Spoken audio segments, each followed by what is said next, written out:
ये बात सिर्फ इन 10,000 लड़के लड़कियों की एम्प्लॉयमेंट की नहीं, दिल्ली की जो अर्थव्यवस्था है, ये पूरा ट्रेनिंग शेड्यूल निकाला गया है। सबसे पहली डिमांड जिसकी वजह से ये हड़ताल शुरू हुई, सुबह लोग दिल्ली के अलग अलग हिस्से से काम पर निकलते हैं। दिल्ली में डीटीसी बसेस दिल्ली की लाइफलाइन है। दिल्ली की जो अर्थव्यवस्था है उसमें पूरी डीटीसी की बस फ्लीट एक बहुत महत्वपूर्ण भूमिका निभाती है। सुबह लोग दिल्ली के अलग अलग हिस्से से काम पर निकलते हैं, बहुत डिस्टेंसेस ट्रैवल करते हैं। अगर उन्हें मेट्रो स्टेशन तक भी जाना हो तो DTC bus service metro station तक भी पहुंचने का एक महत्वपूर्ण रास्ता है। बच्चे स्कूल जाते हैं, कॉलेज जाते हैं, उनके माता पिता अपने काम पर जाते हैं, बिजनेस पर जाते हैं, और इस सब में डीटीसी की बस सर्विस शहर को चलाने में एक महत्वपूर्ण भूमिका निभाती है। डीटीसी में कई हजार कॉन्ट्रैक्चुअल एम्प्लॉइज डीटीसी के बस ड्राइवर्स के तौर पे, बस कंडक्टर्स के तौर पे काम कर रहे हैं। अभी डीटीसी में 4,500 4,564 कॉन्ट्रैक्चुअल ड्राइवर्स हैं और 17,850 कॉन्ट्रैक्चुअल कंडक्टर्स हैं। जो कॉन्ट्रैक्चुअल ड्राइवर्स और कंडक्टर्स हैं, इनकी अपनी वर्किंग कंडीशंस को लेकर कई डिमांड्स थी। कुछ दिन पहले, जैसा कि आप जानते हैं, जो कॉन्ट्रैक्ट पे ड्राइवर्स और कंडक्टर्स काम कर रहे हैं वो स्ट्राइक पर भी गए थे। जब वो स्ट्राइक पर गए तो मेरी और मेरी पूरी टीम से, दिल्ली सरकार के सभी अफसरों से बहुत लंबी बातचीत दिल्ली के ड्राइवर्स और कंडक्टर्स की हुई और उन्होंने अपनी बहुत सारी डिमांड्स हमारे सामने रखी।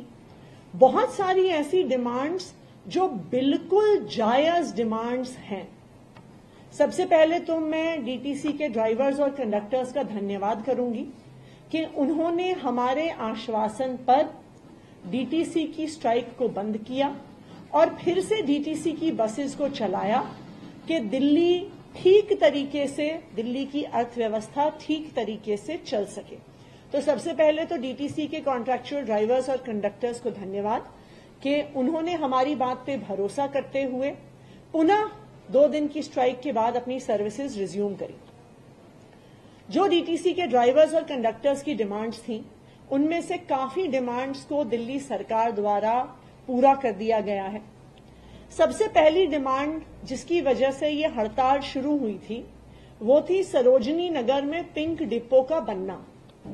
कई महिला ड्राइवर्स और कंडक्टर्स इस बात से नाखुश थे कि उनको अलग अलग बस डिपो से, उनके घरों से दूर सरोजनी नगर के बस डिपो पे लाया गया।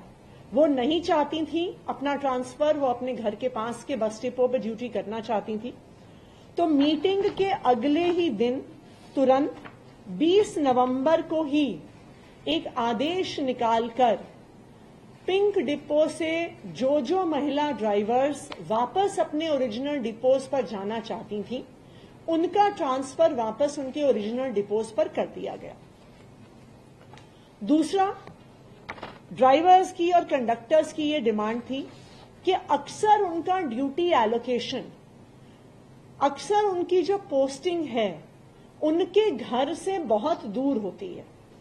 मान लीजिए कोई ईस्ट दिल्ली में रहता है तो उनकी नजफगढ़ बस डिपो पर ड्यूटी लग जाती है। कोई नरेला के पास रहता है तो उनकी ओखला बस डिपो पर ड्यूटी लग जाती है।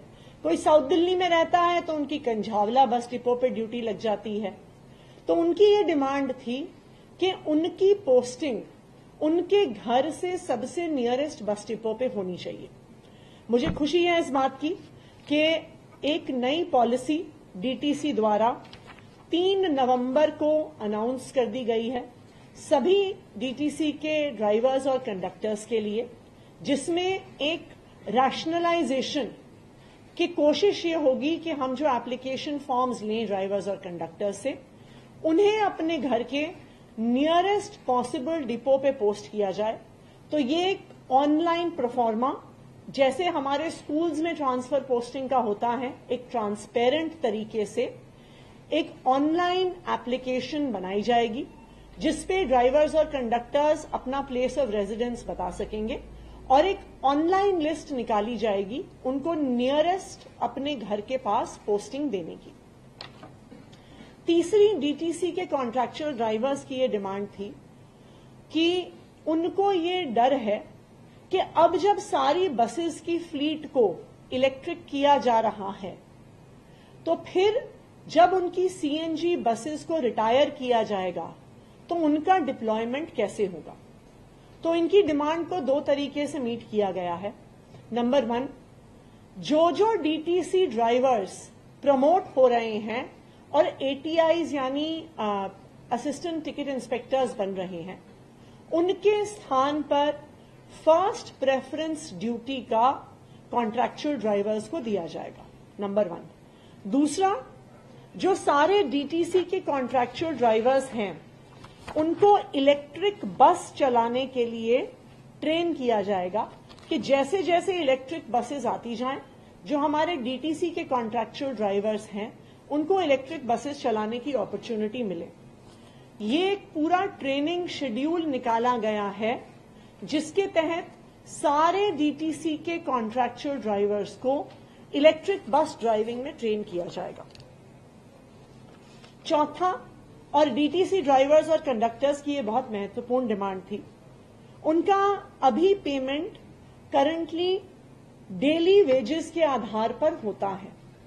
जो कंडक्टर्स हैं और जो ड्राइवर्स हैं उन्हें 843 rupees per day daily wages के आधार पर मिलता है।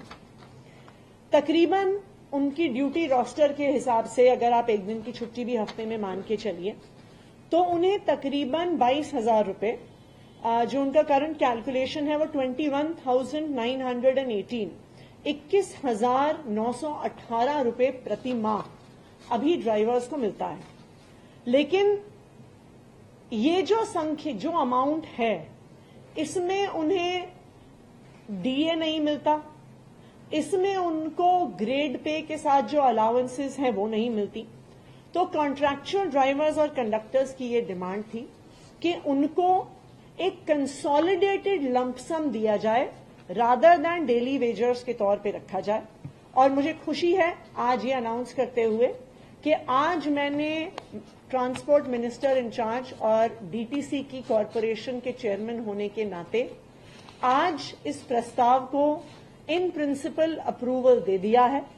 अब ये प्रस्ताव दिल्ली सरकार से होता हुआ एलजी साहब के पास जाएगा और मुझे पूरी उम्मीद है कि आने वाले 1 से 2 महीने में डीटीसी के ड्राइवर्स और कंडक्टर्स को 21,918 रुपए से बढ़ाकर उनके अब ग्रेड पे के अनुसार सैलरी मिलेगी।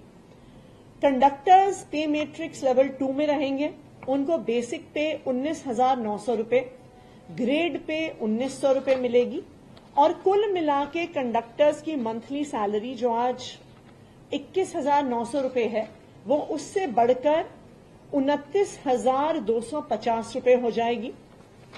जो ड्राइवर्स हैं वो पे मैट्रिक्स लेवल 3 पे रहेंगे, उनकी बेसिक पे 21,700 रुपए रहेगी, उनकी ग्रेड पे 2,000 रुपए रहेगी और जो ड्राइवर्स को अभी 21,918 रुपए तनख्वाह महीने में मिल रही थी उसके बदले उन्हें 32,918 रुपए की तनख्वाह मिलेगी।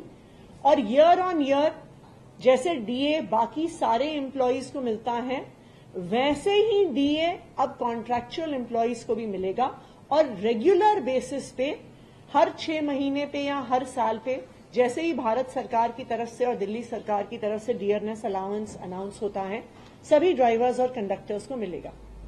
इसका पूरा खर्चा दिल्ली सरकार के ऊपर 222 करोड़ का आएगा और दिल्ली सरकार जैसे आज तक सभी कॉन्ट्रैक्चुअल एम्प्लॉयज को बेहतर वर्किंग कंडीशंस देने के लिए कमिटेड है। इस पूरे खर्चे का वहन दिल्ली सरकार करेगी। इसका प्रस्ताव आने वाले कुछ दिन में हम कैबिनेट से भी पास करेंगे।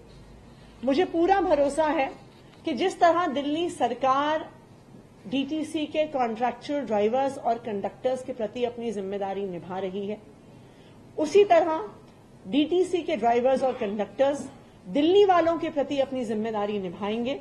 और जो डीटीसी दिल्ली की लाइफलाइन है, इस लाइफलाइन को जिस मेहनत से वो आज तक चलाते आए हैं, आगे भी चलाते रहेंगे। Thank you. 222 करोड़। मैम, इन कर्मचारियों की एक बड़ी लंबे समय से मांग भी है पक्का करने के लिए, जी, इस पर भी कुछ विचार किया जाए? नहीं, इस पर बिल्कुल विचार किया जा रहा है, लेकिन ड्राइवर्स और कंडक्टर्स को भी पता है कि दिल्ली सरकार तो पक्का कर देगी, पर आखिरकार उस पर मोहर एलजी साहब की लगनी है। तो इस प्रक्रिया को भी हमने शुरू कर दिया है और मुझे उम्मीद है कि अगले कुछ हफ्तों में डीटीसी ड्राइवर्स और कंडक्टर्स को पक्का करने का प्रस्ताव दिल्ली सरकार द्वारा पारित कर दिया जाएगा। बस मार्शल्स का मामला कुछ आगे बढ़ेगा? आप बहुत समय से परस्यू कर रहे हैं उसको कि वो जल्दी क्लियर हो। देखिए, मैं तो एलजी साहब के सामने हाथ जोड़ के आग्रह ही कर सकती हूं।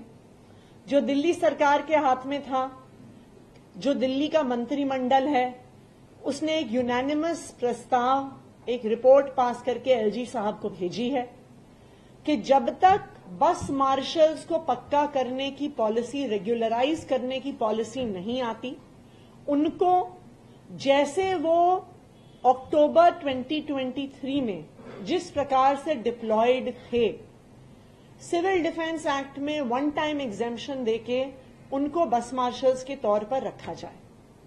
ये प्रस्ताव हमने एलजी साहब को अब मेरे ख्याल से ऑलमोस्ट 20 दिन पहले भेजा था।